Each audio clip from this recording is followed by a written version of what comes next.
Hello and welcome back to my channel. In this video we're going to be talking about LP modeling for set covers. If you haven't subscribed to my channel, please do subscribe.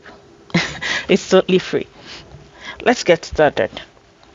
Let's imagine a set cover and we'll define it with the letter U, having all of these elements. We have element 4, all of that, up till element N. And let's also say we have a collection. Let's call it a collection. Let's call it C, and C is equals subsets of elements. U1 is a subset of an element. U2 is a subset of elements from this big U. U3 contains subsets of elements from this B. So every U1, U2, U3, everything in C contains subsets of elements. So up until UM, where UI, whatever, contains subsets of elements from the big U, from the set cover, or let's call it big U. So for this problem, we want to find a minimum size subcollection of C such that each element is covered in a set of the subcollection. Let's use an illustration to show that. Let's use an illustration. So now let's say it's going to look like a Venn diagram type of thing. Let's say we have these 3 points, 1 to 3, they are elements, right? And we have under collection 1, 2, having about four of them, and we have another collection here. This has an extra one, and we have another collection still that goes this way and has something extra here. And we want to select a minimum size subcollection of C such that each element in the set cover is in the set of subcollection. Which of them do you think we should choose? This one going all the way from here to here has all these elements in it, and this other one going this way has all these elements in it. So we'd rather pick this and this, and that's because they cover all the elements in this whole set. They cover all the elements. So that's an example.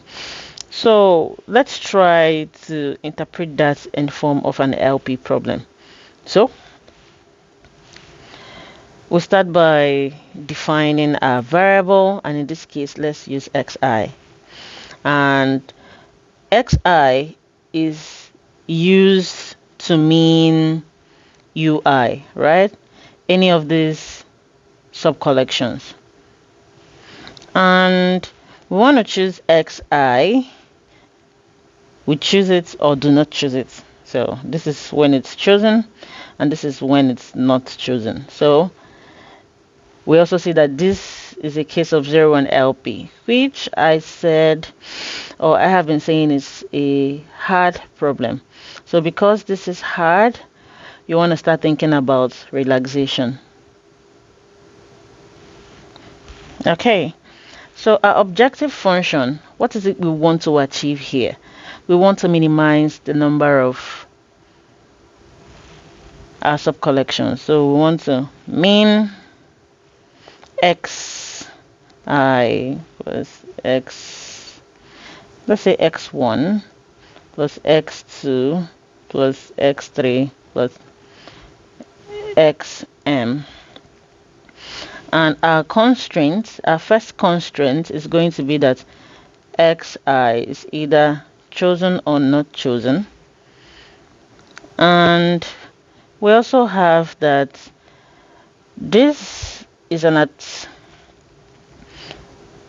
This is an at least problem.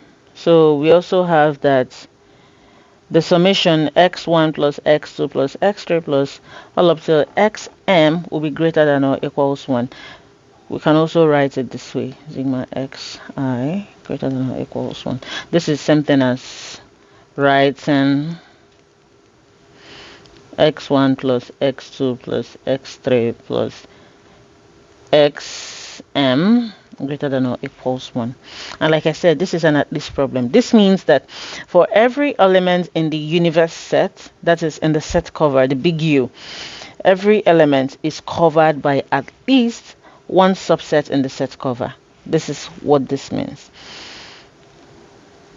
So we are going to end this video here, and from the next videos would take examples, solvable examples.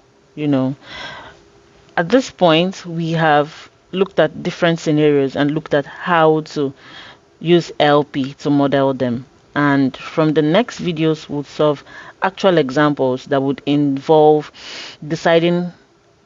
figuring out what kind of problem you have, figuring out how to model it, and after modeling it, how to solve. We're going to end this video here, and I'll see you in the next one. Please do subscribe. Bye.